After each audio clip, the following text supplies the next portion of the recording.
বিরোধী দলনেতা শুভেন্দু অধিকারী ফের একবার রাজ্য সরকার ও মুখ্যমন্ত্রী মমতা বন্দ্যোপাধ্যায়কে তীব্র ভাষায় আক্রমণ করলেন।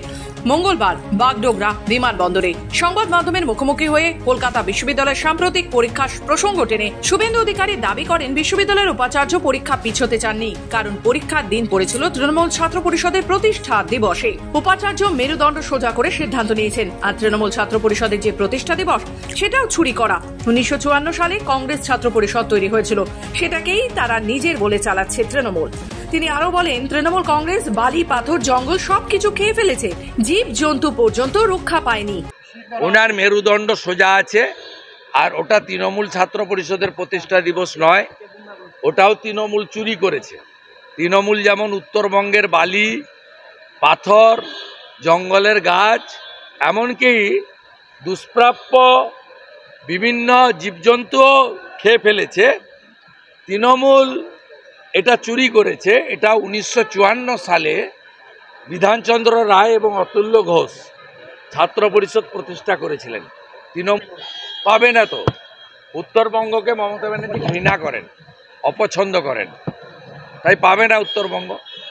ওই জন্য উত্তরবঙ্গে যেন 54টা আসনই তৃণমূল হারে সে ব্যবস্থা উত্তরবঙ্গকে করতে হবে। ভাষা ইস্যু নিয়ে প্রশ্নের উত্তরে শুভেন্দু বলেন, ভাষা নিয়ে কোনো ইস্যু নেই। বাংলাদেশি রোহিঙ্গা ও বাংলাদেশি মুসলমানদের এ রাজ্যে ঢোকানো হয়েছে, যাদের ভাষা বাংলা। যারা হিন্দু তারা শরণার্থী, তাদের নাগরিকত্ব দেবে বিজেপি, আর যারা অনুপ্রবেশকারী তাদের ফিরিয়ে পাঠানো হবে, পুশব্যাক হবে। তিনি আরো দাবি করেন, যাদের ভিসার মেয়াদ ফুরিয়ে গেছে তাদের বাংলাদেশে ফেরত পাঠানোর প্রক্রিয়া চলছে। देखिए, इसमें कोई लैंग्वेज का इशू नहीं है, ये सब छोड़िए, ये सब इशू नहीं है। बांग्लादेशी रोहिंगा और बांग्लादेशी मुसलमान एक घुसपैठिया है। बांग्लादेश से जो भारत आ रहा है उसका सबका भाषा बांग्ला ही है। इसमें जो हिंदू कम्युनिटी लोग है वो है शरणार्थी, वो शरणार्थी है, वो घुसपैठिया नहीं है। उनको मोदी जी का सरकार सीएए के द्वारा सिटीजनशिप दे रहा है, और बांग्लादेश से बांग्ला भाषा बोलने वाला जो मुसलमान आ रहा है वो घुसपैठिया है। उसको बंगाल में नहीं, देश में रहना नहीं चाहिए, उसको वापस भेजना चाहिए।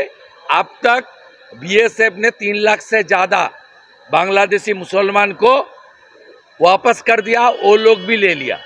শুভেন্দুর এই বিস্ফোরক মন্তব্যকে ঘিরে রাজনৈতিক মহলে তীব্র চাঞ্চল্য ছড়িয়েছে। শিলিগুড়ি থেকে নিজস্ব প্রতিনিধি রিপোর্ট, খবর বাংলা।